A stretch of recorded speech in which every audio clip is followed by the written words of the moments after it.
Good afternoon मेरे सभी प्यारे भाई बहन को। देखो आज तुमको फोटोसिंथेसिस के कुछ कुछ बताते हैं, शॉर्ट ट्रिक वाला जो अपना बनाते हैं तुम लोगों को बताते हैं, ठीक है। ध्यान से सुनना और याद करने की कोशिश करना है इसको। देखो फोटो पहले जो सबसे पहले होता है इसमें फोटोसिंथेसिस वाला में कि पी आर जो होता है वो कितना हो गया। पी ए आर जो होता है 400 से 700 नैनोमीटर होता है। पी आर क्या इसको बोलते हैं, फोटोसिंथेटिक एक्टिव रेडिएशन, ठीक है। अब यहाँ से देखो शॉर्ट नोट्स थोड़ा शुरू होगा, तुमको थोड़ा थोड़ा चीज़। पीए जो क्या है, पिछले पिछले सब जो सबसे पहले एयर के इंपॉर्टेंस बताए थे, ये ऑक्सीजन मतलब डिस्कवर्ड किए थे, ठीक है। पीए आईएस इग्नी हाउस जो थे, इग्नी हाउस या इग्नी हाउस जो भी तुम लोग बोलते हो, तो वो सोनाइट के एसेंशियल बताए थे सबसे पहले द फोटोसिंथेसिस में। उसके बाद देखो यहाँ पर इसको देखो, एस जी और ई ए एस क्या होता है, तो Julius von Sachs, S Sachs जो थे ना सबसे पहले बताया थे कि प्रोडक्शन ऑफ ग्लूकोज होता है, उसके एविडेंस दिए थे। और ई एस इंग्लेमैन, इंग्लेमैन जो थे सबसे पहले एक्शन स्पेक्ट्रम के बारे में बताया था। इंग्लेमैन ई एस इनको बार बार जब पढ़ोगे तब याद होगा, एक बार में इतना जल्दी याद नहीं होगा, ठीक है। उसके बाद थोड़ा सा देखो इंपॉर्टेंट चीज़ जो सब लोग जानता है बट उसको दिमाग में नहीं रहता है। CO2 का रिडक्शन होकर के क्या बनाता है, ग्लूकोज बनाता है, और H2O का ऑक्सीडेशन होता है तो O2 बनता है।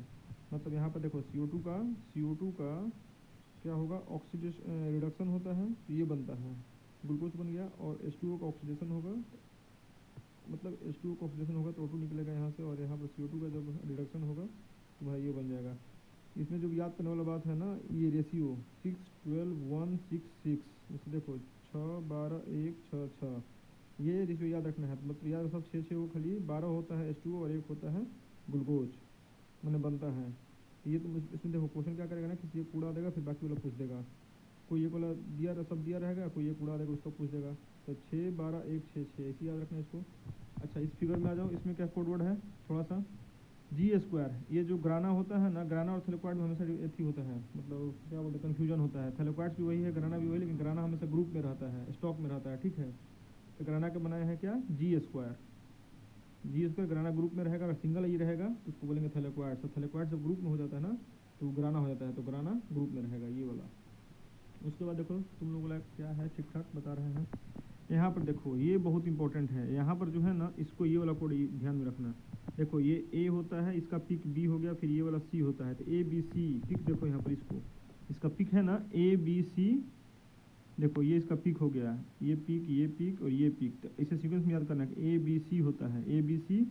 और उसका कलर याद करने के लिए B G Y O, blue green yellow orange. A B C मतलब क्लोरोफिल ए, क्लोरोफिल बी और कैटनवाइड्स, ए बी सी हो गया, सीक्वेंस में है साथ साथ ए बी सी, एक लाइन से चल रहा है। और तुम्हारा कलर हो जाएगा बी जी वाई ओ, तो ऐसे इसको याद कर लेना, A B C B G Y O, blue green और येलो ऑरेंज। सब क्वेश्चन पूछता हुआ है, बार बार पूछा हुआ है कलर वाला इधर उधर, तो फिर दिक्कत हो जाएगा इसको सीक्वेंस में। अगर ऐसे तुम नहीं याद करोगे तो फिर भूल जाओगे इसका sequence, A B C B G Y O. और जो रिपीट करोगे बार बार ना तो याद हो जाएगा फिर ये। और देखो कुछ कुछ कोड कहाँ है जो काम लायक है, हाँ यहाँ पर देखो सी नोनो में क्या होता है कि जो साइक्लिक वाला होता है ना, एक नो से नो हो जाएगा, और एक नो से क्या होता है कि NADPH और ऑक्सीजन को नहीं बनाता है। बस समझ में आ रहा है। तो साइक्लिक वाला में क्या हो जाएगा, साइक्लिक वाला में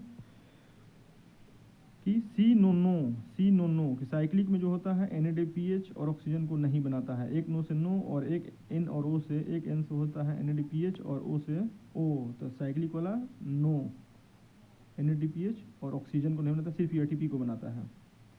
इसमें ये वाला हो गया तुम्हारा। हाँ एक देखो यहाँ भी आता है, इसका भी याद कर लेना। इसका 2-4 मतलब 24-14 क्या होता है, 2-4-1-1, मतलब 2 H2O छूटेगा तो 4 गो H प्लस में और 4 गो इलेक्ट्रॉन और एक ऑक्सीजन। तो इसको याद कर सकते हो 24-14। तुमको सब याद करना पड़ेगा, क्वेश्चन कहीं से एनसीईआरटी के किसी भी लाइन से पूछ देता है आजकल, ठीक है ना। कोई भी मतलब ग्राफ, कोई भी फिगर, कहीं भी कुछ भी उठा कर डाल देगा। और ये तो बहुत कॉमन क्वेश्चन है, बहुत बार से पूछ रहा है सी नोनो वाला कि साइक्लिक में जो होता है ना NADPH और ऑक्सीजन नहीं होता है प्रोड्यूस, इसमें कोई ATP बनता है। अच्छा और देखो तुम लोग कुछ कुछ काम लायक बता रहे हैं, सब तो नहीं। देखो पढ़ना पूरा एनसीईआरटी है, ठीक है। नहीं तुमको तो एक्स्ट्रा थोड़ा मतलब कर सकता है, जो क्वेश्चन बार बार पूछता है कंफ्यूज नहीं हो गए उसको तुमको दिखा रहे हैं। देखो ये CRR क्या होता है, तो यहाँ से देखो कार्बोक्सिलेशन रिडक्शन रीजनरेशन, CRR हो गया। इसको याद करने का तरीका, सबसे पहले क्या होता है कार्बोक्सिलेशन, फिर रिडक्शन, फिर रीजनरेशन, तो CRR। और यहाँ पर होता है AN32 का मतलब क्या होता है ATP, इसमें 3 यूज होता है, और 2 NADPH हो गया। तो इसमें याद रखें AN32 मतलब ATP 3 चाहिए और NADPH 2 चाहिए, तो 32 हो गया। और ये 6 बार साइकिल चलता है, तो देखो एक बार साइकिल चलेगा ना तो 3 ATP ये वाला हो गया, और ये NADPH 2 उठो, और एक NADPH से 3 ATP प्रोड्यूस होता है, तो 3 दूनी 6 और 3 9, तो 9 एक बार में चलता है साइकिल होगा, तो 9 ATP जरूरत पड़ेगा टोटल। 6 बार का देगा तो 54 हो जाएगा, 9 छक्का 54, 9 6 54, तो उस हिसाब से। नहीं तो तुम इसको ऐसे याद करो, ये वाला AN32 और CRR, इसमें 2 कोड वर्ड AN और CRR। AN से हो गया ATP 3 यूज होता है, NADPH 2 यूज होता है, यही NADPH जब बदलता है तो 6 ATP में बदल जाएगा। CRR का मतलब सबसे पहले कार्बोक्सिलेशन, फिर रिडक्शन, फिर रीजनरेशन। इधर तुम्हारा ये हो गया। उसके बाद देखो इंपॉर्टेंट थोड़ा जो, हाँ ये वाला फिगर बहुत इंपॉर्टेंट है, बहुत इंपॉर्टेंट। ये वाला ये देखो, इसमें 2 कोड वर्ड है। एक तो है ये देख रहे हो ना, फिक्सेशन, रीजनरेशन, TT, और ये ट्रांसपोर्ट वर्टिकल, इसको ऐसे लिख लेना है FRTTD।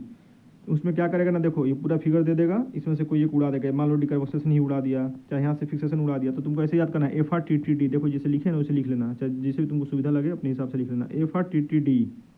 FRTTD मैंने फिक्सेशन, रीजनरेशन ऊपर वाला में हो गया, फिर इधर वाला में ट्रांसपोर्ट और डिकार्बोक्सिलेशन हो गया यहाँ पर लास्ट में, तो FRTTD। इससे भी इंपॉर्टेंट जो चीज़ है इसमें MP और BR। इसमें जो इंपॉर्टेंट क्या है, MP और BR क्या होता है, बहुत इंपॉर्टेंट है MP और BR। ये मेसोफिल में जो होता है पेप्सिको एंजाइम होता है, पेप्सिको ही बोलते हैं उसको। तो वो हो गया। और जो बंडल सिथ में होता है रबिस्को होता है, रुबिस्को जो भी तुम लोग बोलते हो, थोड़ा वो प्रोनाउंसिएशन इधर उधर हो सकता है, कोई बहुत बड़ा बात नहीं है। MP और BR, मेसोफिल में पेप्सिको होता है और BR मतलब बंडल सिथ में रबिस्को होता है। इसमें पेप्केज नहीं होता है, इसमें पेप्केज होगा। इसमें देखो रबिस्को होगा तो इसमें रबिस्को नहीं होगा, इसमें पेप्केज प्रेजेंट रहेगा, MP है ये। और जिसमें अगर पेप्केज रहेगा तो रबिस्को नहीं रहेगा, अगर यहाँ पर रबिस्को है तो पेप्केज नहीं होगा। तो याद किसमें क्या रहता है ये याद कर लो। MP यहाँ पर हो गया, यहाँ पर BR हो गया। MP BR मैंने मेसोफिल में M से मेसोफिल पेप्केज होता है और रबिस्को एब्सेंट रहता है। BR से कहता है कि बंडल से इसमें रबिस्को होता है, पेप्केज एब्सेंट रहता है इसमें। इसको ऐसे याद करना है, सेलेक्ट पाथवे का ये सीक्वेंस। तुमको ये सब बहुत क्वेश्चन पूछा हुआ है, बार बार पूछा हुआ है जो हम बता रहे हैं, MP और BR वाला। अच्छा और देखो एक छोटा सा है जो फोटो रेस्पिरेशन है ना, फोटो रेस्पिरेशन। तो फोटो रेस्पिरेशन में तुम ये सीक्वेंस याद कर सकते हो, CPM जो होता है कि किसका सबसे पहले मैंने फोटो रेस्पिरेशन प्रोसेस कैसे होता है। सबसे पहले 3 इसमें ऑर्गेनेल यूज होता है, chloroplast, peroxisome, mitochondria. Chloroplast, peroxisome, mitochondria. अब देखो कैसे यूज होगा, तो सबसे पहले क्लोरोप्लास्ट में उसका कुछ प्रोसेस होता है, फिर पेरोक्सिसोम में होता है और फिर माइटोकॉन्ड्रिया में होता है। अगर आपको तुमको डिटेल में पढ़ना है तो फिर अपनी किसी किताब में पढ़ लेना, बढ़िया जो भी हो, मतलब मॉड्यूल हो या जो भी वहाँ पढ़ लेना। लेकिन इसका सीक्वेंस ही होता है CPM। तो इसमें बस इतना ही है, इतना ही बनाया है और बहुत सारी चीज़ बनाया है। अब तुमको इसमें से कितना बनाया है, हाँ देखो ये भी एक चीज़ पढ़ सकते हो जो ज़रूरी होता है। C3 और C4 वाला बहुत डिफरेंस, मतलब बार बार दिक्कत होता है। C4 में देखो क्या होता है, हाई लाइट इंटेंसिटी चाहिए और हाई टेम्परेचर चाहिए, लो CO2 कंसनट्रेशन चाहिए। इसमें 360 वाला होता है ना, और C3 वाला में 450 माइक्रोएल पर लीटर जो भी लिखा है उसमें होता है।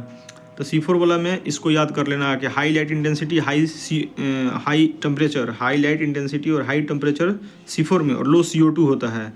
C3 में जस्ट इसका उल्टा हो जाएगा, उसमें लो टेम्परेचर, लो लाइट इंटेंसिटी और हाई CO2 कंसनट्रेशन। तो मेनली देखो ये क्वेश्चन पूछता है बार बार, CO2 कंसनट्रेशन किस में ज़्यादा और किस में कम। तो CO2 कंसनट्रेशन कम वाला होता है C4 में, इसका नाम है 4, मतलब ये देखो संख्या ज़्यादा है बट CO2 का कंसनट्रेशन कम चाहेगा, लो CO2 कंसनट्रेशन। और उसका जो होता है C3 होता है, और वहाँ पर लेकिन होता है वो ज़्यादा CO2 वाला कंसनट्रेशन दिखाता है, 450 वाला ये वाला दिखाएगा C3 में। तो C4 में high light intensity, high temperature, high दूग हो गया, लो हो गया CO2। और C3 वाला में क्या होता है कि लो लाइट इंटेंसिटी, लो टेम्परेचर और हाई CO2 कंसनट्रेशन। तो ये तुम मतलब अपने हिसाब से कुछ चीज़ याद कर सकते हो जो मैं अपना बनाया है, तुम लोगों को बता दिए। इसमें बहुत सारा चीज़ और भी बनाए हैं बट उतना आप डिटेल में नहीं जा सकते हैं। चलो ठीक है, जो जिसको ठीक ठाक लगा ठीक है, याद करना। अगर तुमको जो मेथड पहले से आ रहा है वो भी ठीक है, अगर तुमको देख लेना जो भी तुमको सही लगे। वैसे शॉर्टकट को मतलब बना के पढ़ते रहो, ज़्यादा सही रहेगा। Bye bye, thank you.